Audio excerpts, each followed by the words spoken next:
gitu. Nah, ai Kang Dedi teh naon cenah teh? Urang Sunda. Anda kuring nyarita Pak Prabowo dipicinta kurang mana? Jawab, kurang mana? Kurang mana? Kurang Sunda.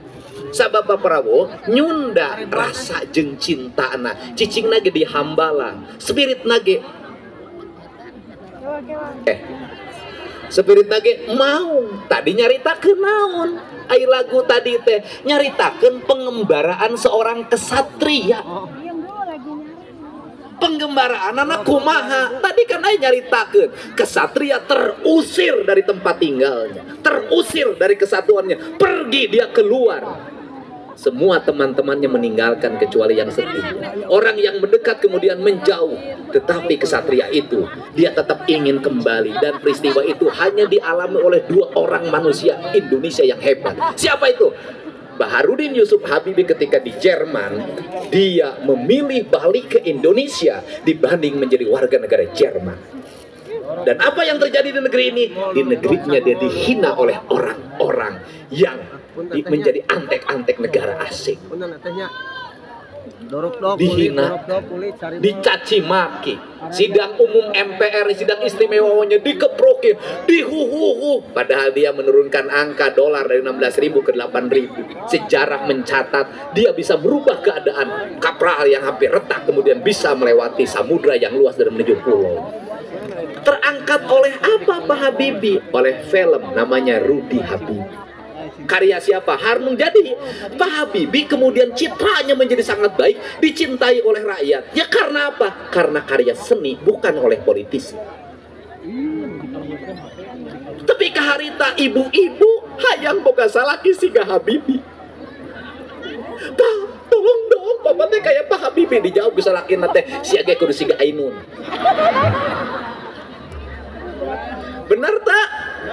Siga Ainun kaos kaki dipangmukakeun eureun tinu kedokteran ngingetkeun salaki nginum obat, salaki maca teu bundung cicing nginum sare, cicing penuh keprihatinan. Siga Ainun atuh. Jadi lamun ayeuna salakina siga kitu nya tarima we eta mah bariuk mangih kekep. Nah, nanti Pak Taufik dan istrinya itu kayak Habibie dan Ainun, lihat romantis begitu. Top. Kade ulah tuh. Ya itu serius ya teh, lain fitnah. Nah, kemudian yang kedua siapa? Lamun dipilih Pak Prabowo cicing ya di luar negeri. Duit boga. Bener tak? Duit boga, perusahaan di luar negeri pertambangan bijak aya. Cicing di apartemen. Bisa kawin kanu geulis ka sawe oge, duda. Nggak kelihatan. Kayak kita tong dokati terus ke. Duda, bener tak? Tapi apa yang dilakukan oleh dia? Dia tetap mencintai Indonesia, pilih kembali ke Indonesia apapun resiko. Mendirikan partai. Dan saya ngomong di vlog saya tanya, Pak, kenapa Bapak pilih tinggal di Hambalang? Di sebuah kampung yang terpencil dalam sebuah bukit gunung. Di lingkungannya dia kembangkan peternakan perikanan. Di lingkungannya semut pun tidak boleh diinjak. Di lingkungannya ular pun tidak boleh dibunuh. Di lingkungannya ketika celeng dikejar oleh pemburu maka dia lari ke rumahnya Palu di Hambalang.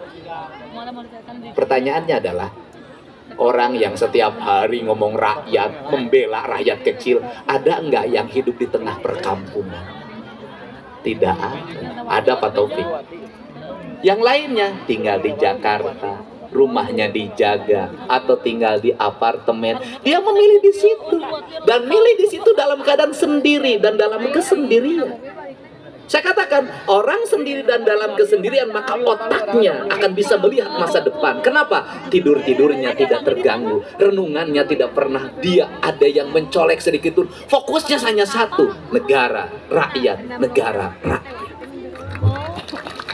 Terus orang mempermasalahkan status dudanya. Emang ada urusan apa duda dengan kepala negara? Dan saya katakan, dia adalah orang kaya, seorang jenderal yang punya cinta. Apa punya cintanya? Perceraiannya bukan karena perselisihan, tapi karena politik. Dan dia memilih sendiri tidak mencintai wanita lain lagi, dibanding dengan kawin dan kawin lagi. Mana yang lebih terhormat? Orang yang menyendiri karena cinta pada istrinya dan keadaan tidak membuatnya bersatu, atau orang yang ganti-ganti istri dalam setiap waktu? Hidup lunak. Betul tidak? Mana yang lebih terhormat? Memilih dalam kesendirian karena cinta, atau baru istri sakit seminggu dia sudah cari pengganti yang lain? Atau setiap kunjungan ganti-ganti istri? Mana yang lebih hebat? Yang menyendiri? Yang menyendiri. Jadi nggak ada masalah. Sehingga apa filosofinya? Orang mempermasalahkan kalau kepala negara nanti tidak punya ibu negara karena duda Anda salah. Prabowo Subianto menganggap seluruh perempuan Indonesia adalah ibu negara. Anda pilih mana? Pemimpin mengistimewakan satu istri, tapi pemimpin mengistimewakan seluruh wanita Indonesia. Karena yang diistimewakan seluruh wanita Indonesia, maka ke depan tidak boleh lagi ada ibu-ibu yang celana dalamnya robek. Setuju? Tidak boleh lagi ada ibu-ibu yang BH-nya pegat. Nanti setiap RT harus mendata berapa jumlah janda di tempat Anda, berapa yang usianya 60 tahun ke atas, itu bagian RT, Linmas, Hansip. Bagaimana yang umur 40 tahun ke bawah, itu saya nanti yang mengunjungi. Tepuk tangan semuanya. Bahagia, semangat. Dan saya juga punya calon menteri baru. Kalau Pak Prabowo jadi presiden, dia menterinya. Silakan Pak Menteri.